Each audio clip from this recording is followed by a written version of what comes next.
Class, I'd like to direct your attention now to pages 152 and 153 of the text. As you've read through the earlier pages of this chapter, you've seen Michael Wilkinson start with a list of processes and then breaking into greater and greater detail about when to use the processes and what it's like to do each individual one.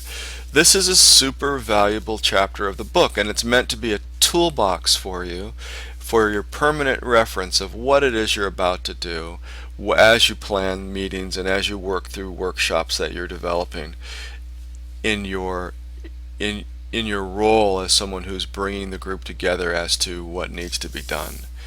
On page 152 and following over to page 153, there's this terrific facilitator's checklist for information gathering. Now, there's a facilitator's checklist at the back of every one of these chapters, but these are particularly valuable because they're in an order, if you will, of us running a very effective session and doing each one of these particular techniques in facilitation in a continuous chain of work. So we're working from gathering facts and listing of information to categorizing and grouping that information, and then coming together or perhaps even breaking apart in small groups and doing some pre-questioning, wherein we will be talking in our subgroups about what's really important.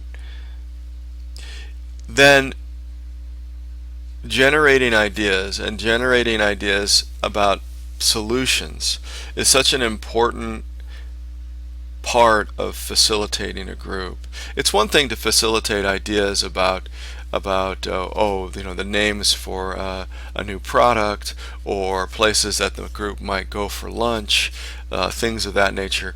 But when you're actually brainstorming about solutions, when you're getting people to think entrepreneurial thoughts about how to solve problems where they work, people are so much more greatly engaged that they really are playing for the team. Everyone is now pulling together.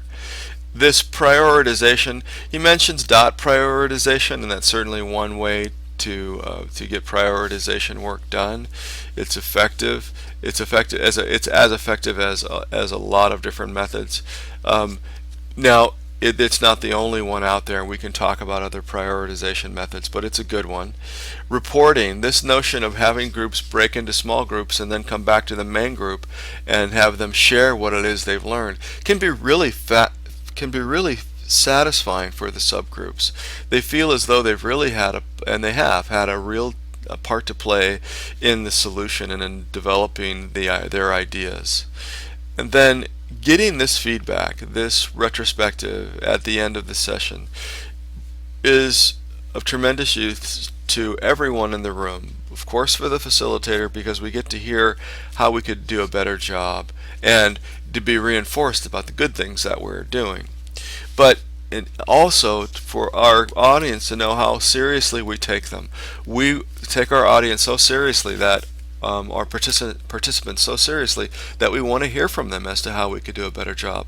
This is very important. It builds a lot of rapport and really allows us to improve rapidly. And that's what I wanted to share with you on Chapter 7.